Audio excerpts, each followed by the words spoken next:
داری میگیری تو؟ بابا خب دیگه باحاله دیگه. داری چای میخوای مگه تو چای نمیخوری؟ بگیر، ولی خب میدونی اینجا زیاد مدرن نیست، ولی خب عشق توشه. باور کن جدی میگم، خدا قسم عشقی توشه. چای خودت دم کردی یعنی؟ چای رو معمولا دم میکنیم دیگه، هر کی دستش رسید، ولی مدرن نیست و تو فیلم نباشه زشت نیست. نه چه زشتی.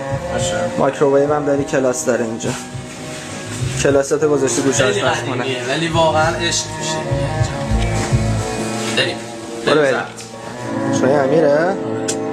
خب تنها شما بده من بزنم. نفهمه.